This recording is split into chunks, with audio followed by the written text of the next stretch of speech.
Para saber como é feita a nomenclatura dos aldeídos e das cetonas, eu preciso primeiro saber o que é um aldeído e o que é uma cetona.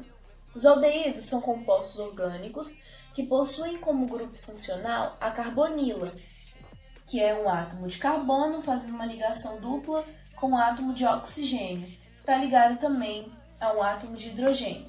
E este grupo funcional ele é chamado então de aldoxila. Para a nomenclatura ser feita, eu vou precisar de um prefixo, que vem no início da palavra, um infixo no meio e um sufixo lá no fim. O prefixo ele vai ser dado de acordo com a quantidade de carbono que a minha cadeia ela vai apresentar. Então, de acordo com a tabela de nomenclatura e o PAC de compostos orgânicos, para cada número de carbono, eu vou ter um determinado prefixo. Depois do prefixo, eu vou ter um infixo, que ele vai ser dado de acordo com o tipo de ligação que eu vou ter na minha cadeia. Se a ligação que eu tenho ela é simples, o meu infixo é an. Se ela é dupla, é en. E se ela é tripla, in. O sufixo al, de aldeído, vai ser sempre o mesmo para todos. Nós vamos fazer, então, a nomenclatura desses 3 aldeídos que eu tenho aqui como exemplo. Então, a primeira coisa que a gente precisa saber é a quantidade de carbono que eu tenho na minha cadeia para eu saber qual prefixo que eu vou usar. Se eu tenho um carbono, que é a quantidade que eu tenho aqui nessa cadeia, o meu prefixo vai ser met, que é esse daqui. Depois do meu prefixo, eu vou colocar o meu infixo. Nessa cadeia aqui, eu só tenho ligação simples, então o meu infixo vai ser an. Aqui colocado já. Depois do meu infixo, eu vou ter o sufixo, que como eu já disse, vai ser al para todos. Isso, vai me dar o nome metanal, e essa é a nomenclatura desse aldeído aqui. No segundo exemplo, eu vou contar então, a primeira coisa que eu vou fazer vai ser contar a quantidade de carbono que tenho naquela cadeia. Eu tenho 1 aqui, 2 aqui. Então, se eu tenho 2 carbonos, o meu prefixo vai ser et. Depois que eu coloquei o prefixo, eu vou ver o meu infixo. Novamente, o meu infixo ele vai ser dado de acordo com o tipo de ligação que eu tenho na minha cadeia. Novamente, ela é simples, então o meu infixo é an. Agora, lá no final, o meu sufixo, que vai ser al para todos os aldeídos. Essa nomenclatura, então, ficou etanal. No meu terceiro exemplo, vou contar a quantidade de carbono que eu tenho na cadeia. 1, 2, 3. Então, de acordo com a tabela, se eu tenho 3 carbonos, meu prefixo será prop. Vou colocar agora o meu infixo, observando o tipo de ligação que eu tenho nessa cadeia. Se são ligações simples, o meu infixo será an e o meu sufixo al. A nomenclatura, então, nessa terceira cadeia ficou como propanal. Porém, nem todas as cadeias serão simples iguais a essas 3 aqui.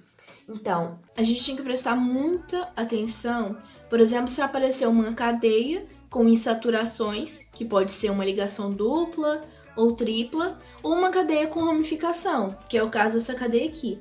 O que a gente vai fazer nesse caso? A gente vai começar a enumerar os carbonos, começando pelo carbono da aldoxila, que é esse meu grupo funcional aqui. Desta forma. Começando a escrever a nomenclatura, a gente vai colocar primeiro o número 5, que é o número do carbono onde ocorreu a ramificação. A gente coloca um hífen, um tracinho. E depois a gente vai escrever metil, porque foi em apenas um único carbono que aconteceu essa ramificação. Esse il é por causa da própria ramificação mesmo. Outro hífen. Agora, a gente vai colocar a quantidade de carbonos que a gente tem até acontecer essa ramificação, que no caso são 6 carbonos. Depois eu vou colocar o meu infixo, que é o an, e lá no final eu vou colocar o al de aldeídos. Para fazer a nomenclatura agora das cetonas, a gente não vai ter muita diferença. A gente tem apenas duas diferenças básicas. A primeira é que, como a gente tem aqui, a única coisa que vai mudar na nomenclatura delas ali vai ser o sufixo. Nos aldeídos, o meu sufixo é -al, de aldeídos. Já nas cetonas, ele deixa de ser -al e passa a ser -ona, de cetonas. A segunda diferença: pelo fato do grupo aldoxila estar sempre nas extremidades, no caso dos aldeídos, não é necessário localizar a posição do grupo funcional, ao contrário das cetonas. Como eu disse, a estrutura será a mesma, ela vai ter um prefixo, um infixo e um sufixo. Para determinar o prefixo, ainda vai ser de acordo com a quantidade de carbono. O infixo, de acordo com o tipo de ligação, se ela for simples, an, dupla, em, tripla, in. E o meu sufixo deixa de ser -al e passa a ser -ona. Vamos ao primeiro exemplo. Aqui a gente tem o que muitos conhecem como acetona, que algumas pessoas usam para remover esmalte das unhas, e na verdade o nome dela é propanona. Para colocar o nosso prefixo, a primeira coisa que a gente vai ter que fazer vai ser identificar a quantidade de carbono que eu tenho na cadeia. Nessa cadeia aqui, eu tenho 3 carbonos, 1, 2, 3. Então, de acordo com a tabela, com a mesma tabela, se o meu número de carbono é 3, o meu prefixo será pró. As ligações que acontecem aqui nessa cadeia são simples, então meu infixo será an. O sufixo será -ona, né, para todos. E nesse resultado aqui eu tenho a propanona. Importante lembrar, em outros casos é necessário enumerar a cadeia, começando pela extremidade mais próxima da carbonila, que no caso é essa daqui, e localizar em saturações e ramificações. Nesse caso, eu tenho uma insaturação, porque aqui eu tenho uma ligação dupla. Para fazer a nomenclatura, primeira coisa então, eu vou ter que contar quantos carbonos eu tenho, começando pela extremidade mais próxima da carbonila. Então, essa minha extremidade é a esquerda aqui, então eu vou começar contando do lado de cá. 1, 2, 3, 4, 5, 6 carbonos. Se eu tenho 6 carbonos, o meu prefixo será ex. Depois, eu vou colocar o número do carbono em que aconteceu essa ligação dupla.